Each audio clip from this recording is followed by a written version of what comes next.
नाज़रीन हमारे ॾिसी रहिया आहियो ख़बर 4 न्यूज़ ऐं आऊं जी होस्ट हिबा नवाब। ख़बर शामिल कंदासीं कटियारो खां रिपोर्टर तसव्वुर अहमद जनर जी रिपोर्ट मूजिबि कंडियारो में थैलीसीमिया केयर सेंटर पारां 1 ॾींहं वारे रत अतीअ जी कैंप लगाई वई।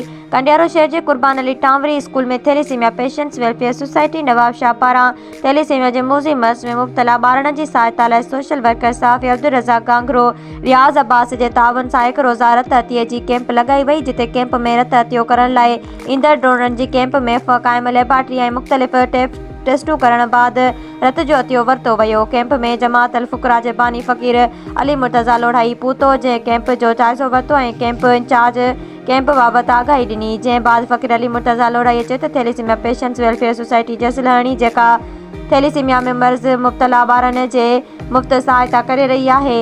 फ़कीर अली मुर्तज़ा लोढ़ाईअ पारां दरगाह लोड़ो शरीफ़ ते 1 रोज़ा मुफ़्त कैंप हलाइण जो ऐलान कयो वियो। उन मौक़े ते thalassemia care centre Nawab Shah जे इंचार्ज मुजीबुर रहमान ख़ासकली सहाफ़ियुनि खे ॿुधायो त थैलीसीमिया सेंटर नवाब शाह में 2500 खां वधीक वारड़ा रजिस्ट्रार आहिनि जेके थैलीसीमिया बीमारीअ में मुब्तला आहिनि। जिन खे धारियो रत लॻायो वेंदो आहे, उन्हनि खे सरकारी तौरु ख़ानगी इदारनि में सोशल वर्करनि जे तावन सां कैंपूं लॻाए रत जो बंदोबस्तु कयो वेंदो आहे। सेंटर में रजिस्टर्ड ॿारनि जूं टेस्टूं, दवाऊं ऐं ॿियो सामान सहूलियतूं मुफ़्त मैसर कयूं वेंदियूं आहिनि। उन सिलसिले में अॼु कंडियारो में रत अतीअ जी कैंप लॻाई वई, जिते रत जो नौजवाननि जो रत अतियो करे ॾेई मासूम ॿारनि जी जानुनि बचाइण में किरदारु अदा करे रहिया आहिनि। नौजवाननि खे इलेक्ट्रॉनिक, प्रिंट ऐं सोशल मीडिया ज़रिए अपील कई त किथे बि रत अतीअ जी कैंप लॻाए त उन में रत अतियो ॾेई ॿारनि जी ज़िंदगी बचाइण में अहम किरदारु अदा कंदा। Patients welfare society Nawab Shah जे मासूम ॿारनि जे लाइ 1 रोज़ा रत जी कैंप असांजी अॼु कंडियारो शहर में लॻाई वई आहे। इहा कैंप असांजी हर साल हिते लॻंदी आहे ऐं हिते तक़रीबन 100 खां मथे असांखे डोनर मिलंदा आहिनि थैलीसीमिया मासूम बचड़नि जे लाइ। हिन वक़्तु thalassemia care centre Nawab Shah में 2500 खां मथे ॿार रजिस्टर्ड आहिनि ऐं उन्हनि मां हर रोज़ असां वटि तक़रीबन 150 पोणा 200 ॿार अचनि था। उनखे तक़रीबन रत, दवाऊं, खाधो पीतो हर हिकु शइ उनखे मुफ़्त में फराहम कई थी वञे। ऐं ब्लड तव्हांखे ख़बर आहे त कहिड़ी शइ आहे जेको किथे फैक्ट्री नथो ठहे, उन जे करे असां हिननि ॿारनि जे लाइ मुख़्तलिफ़ शहरनि में, मुख़्तलिफ़ ॻोठनि में वञी करे असां ब्लड डोनेशन कैंपूं लॻाईंदा आहियूं ऐं उते वॾी मिक़दार में जेके इंसान दोस्त असांजा माण्हू हूंदा आहिनि उते अची करे असांजी सपोर्ट कंदा आहिनि ऐं रत जो अतियो ॾींदा आहिनि त जीअं उन्हनि मासूम बचड़नि जी ज़िंदगी बचनि।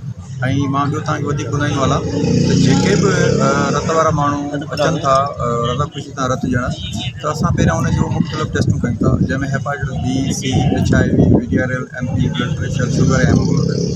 इहे मुख़्तलिफ़ टेस्टूं करण खां पोइ जेको बि डोनर असांजो क्लियर कराए रखे थो रिपोर्ट में, उन खां बाद असां उन खां ब्लड वठंदा आहियूं ॿार जे लाइ। मां मीडिया जी मशहूरु आहियां जेके हर साल असांजी कैंप में अची करे असांजो आवाज़ उन्हनि ॻोठनि ताईं, उन्हनि शहरनि ताईं, उन्हनि तालुकनि ताईं, उन्हनि ज़िलनि ताईं, उन्हनि सूबनि ताईं पहुचाइनि था त जीअं हर हिकु माण्हू खे ख़बर पवे त रत ॾियणु वॾो सवाबु आहे। तव्हांजे रत जे अतीअ सां कंहिंजी जान बचे थी। त मां तव्हांखे अपील कंदुसि जिथे बि हिननि मासूम बचड़नि जे लाइ कैंपूं लॻनि, वधि खां वधि रत जो अची वञो त जीअं हिननि मासूम ॿारनि जी ज़िंदगी बचंदी। बिस्मिल्लाहिर्रहमानिर्रहीम। थैलीसीमिया सेंटर जेको कंडियारे में रखियो वियो आहे, उनमें अल्हम्दुलिल्लाह असां जी नंढी क़ुर्बानी ॾियण सां जेकॾहिं कंहिं नंढनि सगीरनि मासूमनि ॿारनि जी जान बची पवे त इन खां वधीक कहिड़ो सवाबु आहे। तो अल्लाह पाक असां मुस्लमान खे तौफ़ीक़ अता फ़रमाए त जेके नंढड़ा सगीर मासूम बीमार आहिनि उन लाइ ब्लड गॾु कयो थो वञे। कंडियारो में जेके दोस्त असांजा आया आहिनि कंडियारे मां, नवाब शाह मां, ऐं ब्लड वठी रहिया आहिनि ऐं काफ़ी असांजा दोस्त अल्हम्दुलिल्लाह कंडियारे में ब्लड ॾेई रहिया आहिनि। ऐं फी सघियूं लाइ वारो कमु आहे। हिन में जेतिरो थी सघे ऐं जिथे जिथे मुंहिंजो इन मैसेज ज़रिए आवाज़ु पहुचे थो, उहे दोस्त हिन में तावन कनि ब्लड ॾियण में त ताकी ग़रीब मिसकिननि जी जीअं मदद थिए ऐं कंहिंजी हयाती बची थिए। औज़ु बिल्लाहि मिनश शैतानिर रजीम, बिस्मिल्लाहिर रहमानिर रहीम। अस्सलामु अलैकुम। मुंहिंजो नालो फ़कीर मोहम्मद अफ़ज़ल, मां सलीमाबाद शहर जो रहण वारो आहियां। मुंहिंजी ज़िंदगीअ में नंढड़ा ॿार मुंहिंजा, हिकिड़ो 15 सालनि जी ज़िंदगी में उमिरि जी में वफ़ात करे वियो। ॿी नंढड़ी जी उमिरि 14 साल आहे, जेको अल्हम्दुलिल्लाह हिन बीमारीअ में वीचारी हले पई थी।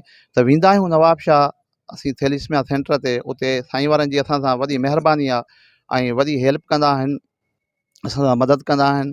जॾहिं बि असीं वेंदा आहियूं त उते असांखे ॿारनि जे लाइ पूरी सपोर्ट सां मिलंदो आहे। असीं बि हिन शहर कंडियारे वारनि खे सभिनी दोस्तनि खे असीं इल्तिजा कंदासीं त महिरबानी करे अचो, ही ख़ुदा वास्ते कंहिं बि लॻल आहे, हिन सां अची हेल्प कयो। जॾहिं तव्हां उते हलंदव तव्हांखे दिलि में पाणे अहसासु थी वेंदो, छो त मुंहिंजी ज़िंदगी इन में 14-15 साल गुज़री आहे।